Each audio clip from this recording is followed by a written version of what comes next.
Let's have a look at defining what it means to have social confidence. And what I want to do today is not only define it, but give you a scale so that you can measure how much of it you have or how much of it anyone has. The reason I want to do a whole piece just on the definition of social confidence is because I think defining it incorrectly is a huge part of the problem when it comes to social issues. See, appearing to be confident is not confidence. In fact, it's really quite the opposite, especially if you're deliberately trying to appear to be confident. You're trying to manage other people's impression of you, or that need to appear to be confident is motivated by fear and childhood trauma and shame and so on. Ironically, a person who's truly confident doesn't put any effort into trying to convince you that he is. And I think people confuse confidence with competence. People think confidence is about skills, it's about mastery, because you often feel more confident the more skilled you are. But they're actually two separate domains. You can be very confident while being very low skilled.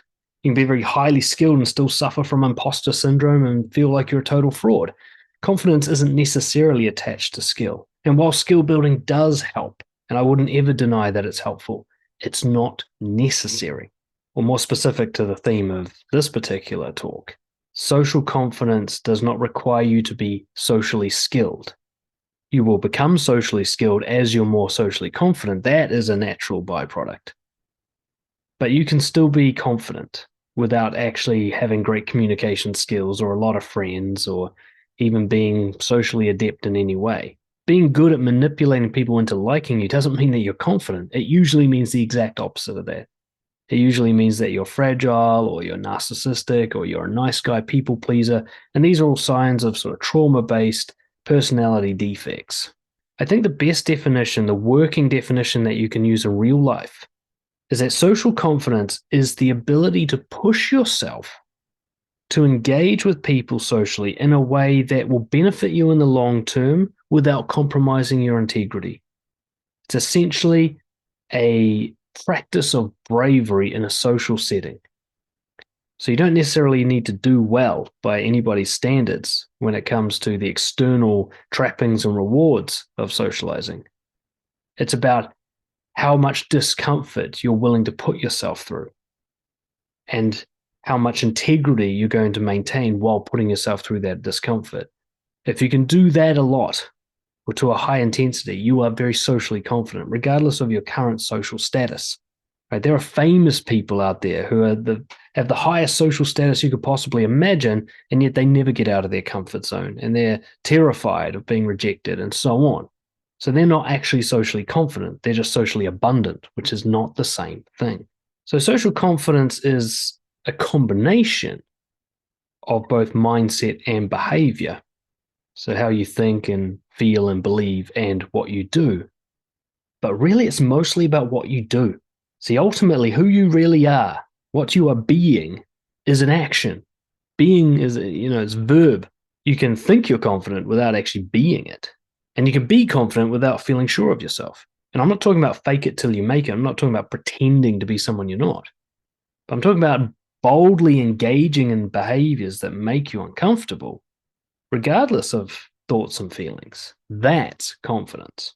And I really do believe, and I've seen this evidence with my coaching clients and in my own life, that if you behave with confidence for a long enough time, you will also get external rewards. You'll get deeper, meaningful connections. You'll have people that love you. You'll find communication gets easier and easier and you become more skilled. But those don't need to come first. They come second. They're the reward for being confident. They're not the prerequisite for confidence. So I've recently designed a little model that I call the 5 I's, as in the letter I in the alphabet: initiate, introduce, interest, invitation, and intimacy. Okay, think of those as a grading scale that you build up your confidence within. They're all behavioral traits. And the more you practice them and the higher levels that you practice, the more confident you are, whether you feel it or not. So the courage to initiate, that is to initiate interactions with people, to make the first move, that's step 1. Introducing yourself, so breaking the barrier from stranger to known, that's step 2. Showing interest and escalating the connection between the two of you, that's step 3. Inviting people into your life, going from where you met them to somewhere else, that's step 4. and then increasing intimacy, becoming more vulnerable and honest and revealing more truths about each other. That's ultimately step 5, and that is a continuous, endless process. You can keep being more intimate with people until the end of your life. So because I've gotten into the trend of jiu-jitsu lately, I've given it a scale like belts, okay, just like a martial arts. And this is where you can kind of figure out where you're at and where you need to go. And some of you might be socially abundant, you have lots of friends and stuff, but you're still a white belt. And others of you might feel that you don't have many close connections, but when you look at what you're able to do socially, you're actually quite confident. So let's have a look at where you're at in the scale. White belt, you don't yet initiate. All right, you don't start things. Things have to come to you, if anything. So if you're a white belt, what you need to focus on doing is getting out into the social world, surrounding yourself with opportunities, and trying your best to just begin interactions. It can be as small as making eye contact, through to saying hi to someone, breaking that barrier between interacting and not interacting with somebody. Next is blue belt. Now, you're someone who can initiate, but it doesn't really go much further than that. So your next focus is to start introducing yourself, to start making sure that you know each other's names and you know a little bit about each other. There's a classic line that you can use that is always true, so you're never compromising your integrity, even though it's a script. And that is to say something like, I don't think I've met you yet. Hi, my name is Dan. It's a really easy line to remember, and it's always true if this is a new person. So it's a great way to start introducing yourself, and you can use it anywhere. Gas station, dance class, the gym, it always works. So next is purple belt. So you can initiate and introduce, but it's rare for you to express your feelings to someone about them. So now you're going to start showing people how you feel about them. Just telling people if you like them, if you like something about them, if there's anything about them that you appreciate or noticed. Start letting them show that you've actually been affected by them and that you have feelings about them. Next is brown belt. Means you're now quite comfortable letting people know how you feel about them, but you're kind of stuck with meeting them where you met them. Say you met them at a dance class, you only ever see them at the dance class. You've both established that you like each other.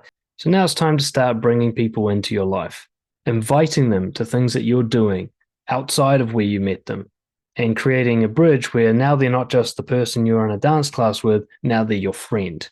You've gone to coffee together, you went to the beach together, went on a hike together, they're now part of your life. Finally, we've got black belt, which is a never-ending journey. So you regularly bring new connections into your life whenever you see fit, and you escalate that quickly to them joining you in your life, and you know how you feel about each other. And now you're going to just turn up the intimacy. You're going to become more polarizing, more honest, more vulnerable. You're going to start setting boundaries with each other, and you're going to create a deep and meaningful connection. So using the scale, you can figure out where you're at currently. You can sort of have a look at what you're most likely to do in a social situation.